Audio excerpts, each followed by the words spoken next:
Se nkomplu naħdmu b'responsabilta u b'sens ta' Għaqda Nazzjonali.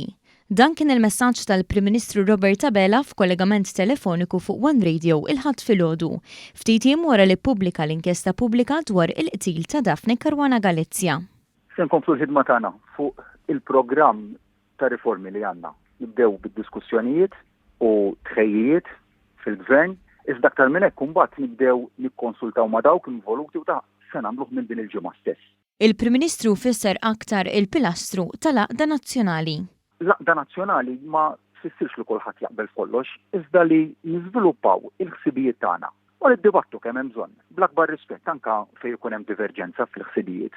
Dr. Abela sostna li l-bidliet li jridu jsiru fosthom dawk li jittrattaw il-ġurnaliżmu għandhom isaħħu l-mod kif jaħdem l-Istat u l-istituzzjonijiet, fl-istess waqt li jikkumplementaw ix-xogħol li diġà sar. Bħala eżempju semma riformi fil-liġijiet tal-livell kriminali li kien ilu biex jitneħħa żmien u tneħħa biss taħt Gvern Laburista. Issa, qal il-Prim Ministru, deħlin għal fażi fejn titfassal il-bażi għas-sostenibilità tal-professjoni. Da jrid isir billi aħna nerfaw ir-responsabbiltà tagħna bħala leġislaturi u bħala Gvern. Iżda mbagħad ukoll ikollna sem sħiħ ta' min is-settur jafu sew.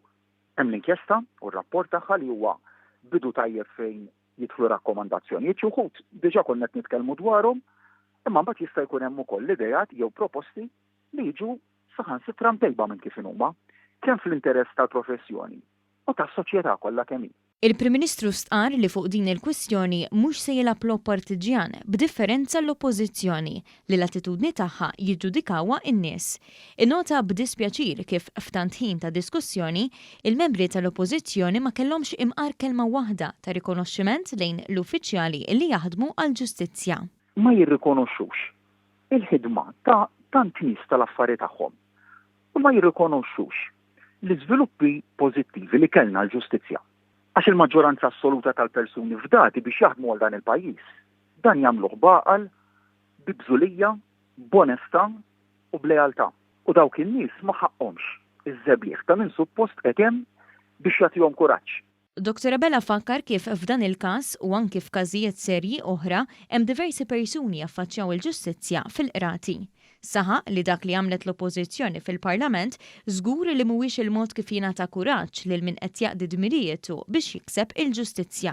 L-istituzzjonijiet diversi l-ġudikatura, l-pulizija u oħrajn jafu li dan huwa gvern fil-waqt li jirrispetta l-indipendenza sħiħa li jaħdmu fiha u għamel il-bidliet biex isaħħilhom il-pożizzjoni tagħhom se jibqa' jinvesti fihom biex jagħmlu xogħolhom u jagħtihom ukoll dak l-appoġġ morali meħtieġ għax jifhem illi ħidmithom mhux faċli.